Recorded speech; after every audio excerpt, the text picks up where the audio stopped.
Khalid bin Said bin Al-As atau Khalid bin Sa'ad bin Al-As Al-Amawi, wafat 634 Masehi, adalah sahabat Nabi Muhammad Shallallahu Alaihi Wasallam. Dia masuk Islam sekitar tahun 613 Masehi bersama saudaranya, Khalid bin Walid. Kemudian dia hijrah ke Abesinia bersama istrinya, Hamania. Dia dikenal sebagai salah seorang sahabat dari kaum Muhajirin. Pada tahun 634 Masehi dia menikahi Ummi Hakim. Pada petang di tengah perang Marj al-Safar, dia terbunuh. Saudaranya Abu Sulaiman Khalid ibn al-Walid ibn al-Mughirah al-Mahzumi atau juga dikenal dengan Saif Allah al-Maslul, pedang Allah yang terhunus. Beliau adalah sahabat Nabi Muhammad Shallallahu Alaihi Wasallam. Khalid bin Said merupakan anggota pasukan berani mati angkatan pertama. Khalid bin Said bin Al-Esh dilahirkan dari rumah yang penuh dengan kenikmatan hidup dan bangga dengan kehormatan. Di kalangan orang-orang Quraisy, ayahnya merupakan tokoh papan atas dan pemimpin mereka. Bila Anda sekalian ingin mengetahui nasab yang lebih lengkap ialah bin Umayyah bin Abdi Syams bin Abdi Manaf. Ketika berkas cahaya mulai merayap ke setiap penjuru Mekah secara diam-diam, membisikkan bahwa Muhammad Al-Amin memberitakan wahyu yang datang kepadanya di Gua Hira, dan tentang risalahnya yang diterimanya dari Allah untuk disampaikan kepada hamba-hambanya, hati Khalid dapat menangkap cahaya yang berbisik itu dan mengakui kebenarannya. Jiwanya terbang oleh kegembiraan, seolah-olah antara dia dan risalah itu sudah ada janji sebelumnya. Ia mulai mengikuti berkas cahaya itu dalam segala liku-likunya. Setiap kali mendengarkan sejumlah orang dari kaumnya memperbincangkan agama baru itu, ia pun ikut duduk bersama mereka dan memasang telinga sebaik-baiknya disertai perasaan sukacita yang dipendam. Dari waktu ke waktu ia seolah-olah dipompa dengan kata-kata atau kalimat-kalimat mengenai peristiwa itu, yang mendorongnya untuk menyebarkan beritanya, mempengaruhi orang lain, dan mengajari mereka. Orang-orang yang memandang Khalid ketika itu sebagai seorang pemuda yang berkarakter tenang, cerdas, dan tidak suka banyak bicara. Tetapi, sebenarnya di dalam lubuk hatinya ada gerakan dan kegembiraan yang menggelora. Batinnya menyimpan gendang yang ditabuh, panji-panji yang dinaikkan, trompet yang ditiup, doa-doa yang dipanjatkan, serta pujian-pujian yang menyucikan rapnya. Pesta dengan segala keindahannya, dengan semua kemegahan, luapan semangat, dan euforia kegembiraan bercampur satu dalam hatinya. Pemuda ini menyimpan kegembiraan ini di dalam dadanya dan ditutupnya rapat-rapat, karena bila ayahnya mengetahui bahwa batinnya sedang menyimpan semua gelora dan gejolak ketertarikan terhadap dakwah Muhammad, niscaya hidupnya akan dibinasakan dan dikorbankan untuk Tuhan-Tuhan pujaan keturunan Abdi Manaf. Tetapi, kesadaran batin seseorang bila penuh sesak dengan suatu masalah, dan meluap sampai ke permukaan, luapannya tidak akan dapat terbendung lagi.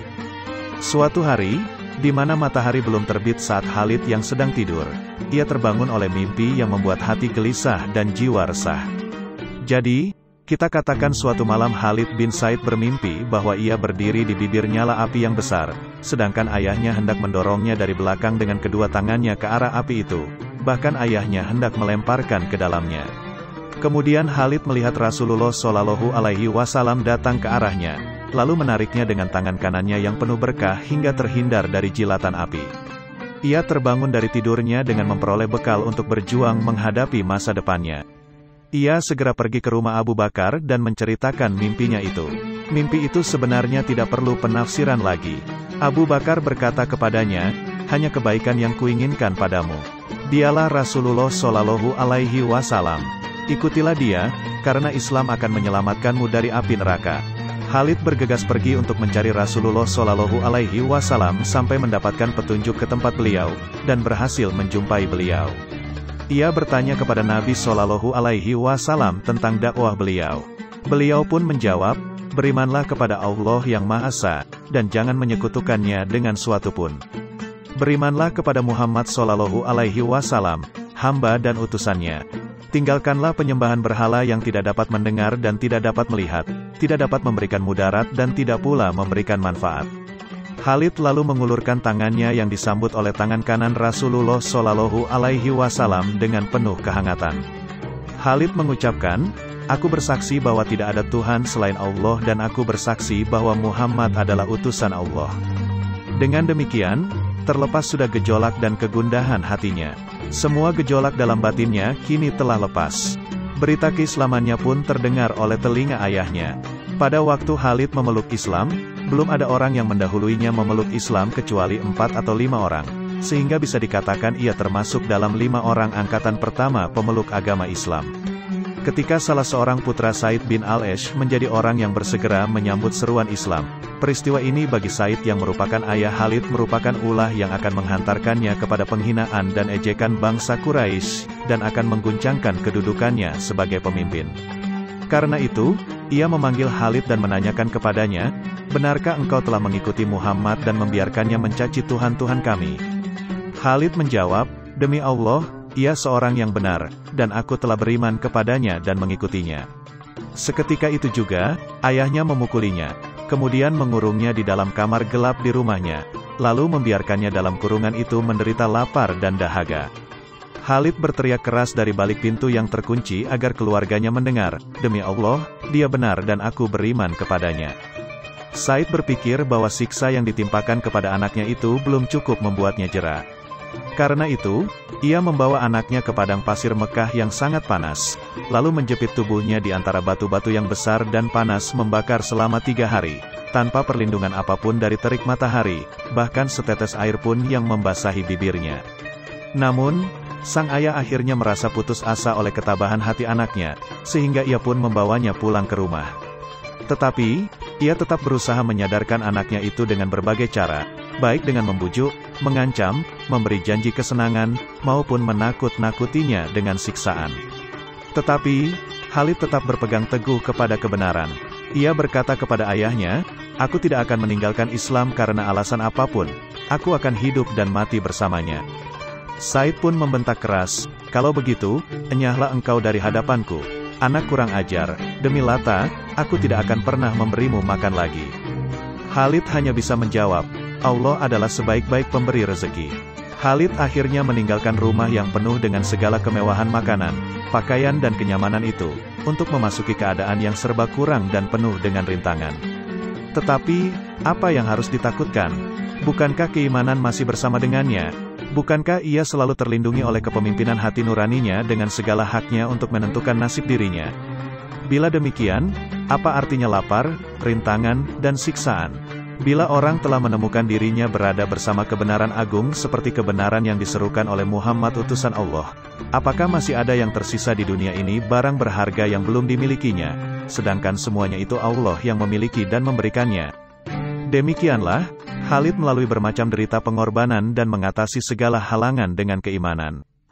Ketika Rasulullah Shallallahu Alaihi Wasallam memerintahkan para sahabatnya yang telah beriman agar melakukan hijrah yang kedua ke Habasyah, Khalid termasuk salah seorang anggota rombongan. Ia berdiam di sana beberapa lama, kemudian sambil bersama rekan-rekannya ke kampung halaman pada tahun yang ke-7. Mereka mendapati kaum muslimin telah menyelesaikan rencana mereka membebaskan Khaybar. Khalid bermukim di Madinah, di tengah-tengah masyarakat muslim yang baru, di mana ia merupakan satu di antara 5 orang yang pertama mengakui kelahiran Islam dan ikut membina bangunannya. Setiap Nabi Shallallahu Alaihi Wasallam berperang ataupun dalam peperangan lain, Khalid bin Said selalu berada dalam barisan pertama.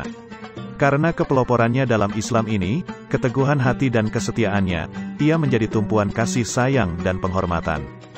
Ia memegang teguh prinsip dan pendiriannya, dan tidak ingin menodai atau menjadikannya sebagai barang dagangan. Sebelum Rasulullah Shallallahu Alaihi Wasallam wafat, beliau mengangkatnya sebagai pemimpin di Yaman. Ketika ia mendengar berita pengangkatan dan pengukuhan Abu Bakar menjadi khalifah, ia meninggalkan jabatannya dan kembali ke Madinah. Ia benar-benar mengenali kelebihan Abu Bakar yang tidak dapat ditandingi oleh siapapun. Hanya saja, ia melihat bahwa yang paling berhak menjadi khalifah di antara kaum muslimin adalah seorang dari keturunan Hashim, misalnya Abbas atau Ali bin Abu Thalib. Ia telah mantap dengan pendiriannya, sehingga tidak berbaiat kepada Abu Bakar. Namun, Abu Bakar tetap mencintai dan menghargainya. Ia tidak memaksanya untuk membaiat dirinya dan juga tidak membencinya karena tidak mau berbaiat. Setiap disebutkan namanya di kalangan kaum muslimin, khalifah besar itu tetap menghargai dan memujinya, suatu hal yang memang menjadi hak dan miliknya. Namun, kemudian kemantapan hati Khalid bin Said ini berubah. Suatu hari ia tiba-tiba saja menerobos barisan kaum muslimin di masjid, menuju ke arah Abu Bakar yang sedang berada di atas mimbar, dan selanjutnya Khalid membaiatnya dengan ketulusan dan kepercayaan. Abu Bakar memberangkatkan pasukannya ke Syria, dan menyerahkan panji perang kepada Khalid bin Said, sehingga ia menjadi salah seorang komandan pasukan. Tetapi, sebelum tentara itu meninggalkan Madinah, Umar menentang pengangkatan Khalid bin Said, dan menyampaikan usulan kepada Khalifah dengan gigih, sehingga akhirnya Abu Bakar mengubah keputusannya tentang pengangkatan Khalid. Berita itu pun terdengar oleh Khalid, namun ia menanggapi dengan ungkapan, "Demi Allah, pengangkatan kalian tidaklah menggembirakan diri kami dan pencopotan kalian bukanlah keburukan bagi kami." Abu Bakar As-Siddiq meringankan langkahnya ke rumah Khalid untuk meminta maaf kepadanya dan menjelaskan pendiriannya yang baru. Ia juga menanyakan kepadanya, ia akan bergabung kepada komandan perang yang mana, apakah Amr bin Al-Ash yang merupakan keponakannya sendiri atau kepada Syurahbil bin Hasanah. Khalid pun memberikan jawaban yang menunjukkan kebesaran jiwa dan ketakwaannya. Ia berkata, "Keponakanku lebih aku sukai karena ia kerabatku, tetapi Syurahbil lebih aku cintai karena agamanya." Kemudian ia memilih untuk menjadi prajurit biasa dalam kesatuan Syurahbil bin Hasanah. Sebelum pasukan bergerak maju, Abu Bakar meminta Syurahbil menghadap kepadanya. Abu Bakar berkata kepadanya, "Perhatikanlah Khalid bin Said. Berikanlah haknya yang mesti engkau tunaikan, sebagaimana engkau ingin mendapatkan apa yang menjadi hakmu yang harus ditunaikannya. Seandainya engkau berada dalam posisinya, dan ia berada di posisimu, engkau pasti tahu kedudukannya dalam Islam. Engkau juga tahu bahwa ketika Rasulullah Shallallahu Alaihi Wasallam wafat, ia adalah salah seorang dari gubernurnya. Sebenarnya aku pun telah mengangkatnya sebagai panglima, tetapi kemudian aku berubah pendirian. Semoga itulah yang terbaik baginya dalam agamanya, karena aku tidak pernah iri hati kepada seseorang dengan kepemimpinan. Aku juga telah memberikan kebebasan kepadanya untuk memilih di antara pemimpin-pemimpin pasukan siapa yang disukainya untuk menjadi atasannya, maka ia lebih menyukaimu daripada keponakannya sendiri. Bila engkau menghadapi suatu persoalan yang membutuhkan nasihat dan buah pikiran orang yang bertakwa dan penasihat, hendaknya orang pertama yang engkau dekati adalah Abu Ubaidah bin Al-Jarrah, lalu Mu'az bin Jabal, dan hendaknya Khalid bin Said sebagai orang ketiga. Dengan demikian, engkau akan mendapatkan nasihat dan kebaikan. Jauhilah dari sikap mementingkan pendapat diri sendiri dengan mengabaikan mereka atau menyembunyikan sesuatu dari mereka.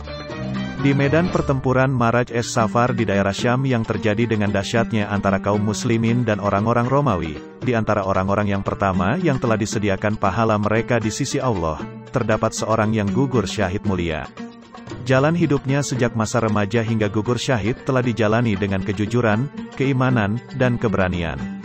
Kaum muslimin menemukannya saat mereka sedang mengidentifikasi para syuhada di medan pertempuran, dalam keadaan yang menang selalu melekat padanya, tenang, pendiam, dan teguh pendirian. Mereka mengucapkan, "Ya Allah, ridhoilah Khalid bin Said." Demikianlah pesan yang disampaikan Rasulullah Shallallahu Alaihi Wasallam kepada Khalid bin Said hingga ia memutuskan untuk masuk agama Islam, sekalipun ia harus dihukum oleh ayahnya sendiri demi mempertahankan keislamannya. Terima kasih yang sudah menonton video-video kami, semoga dapat terhibur dan menambah wawasan kalian. Maka dari itu bergabunglah bersama kami, jangan lupa like, komen dan subscribe dan nyalakan lonceng notifikasinya. Assalamualaikum warahmatullahi wabarakatuh. Terima kasih yang sudah menonton video-video kami, semoga dapat terhibur dan menambah wawasan kalian. Maka dari itu bergabunglah bersama kami, jangan lupa like, komen dan subscribe dan nyalakan lonceng notifikasinya. Assalamualaikum warahmatullahi wabarakatuh.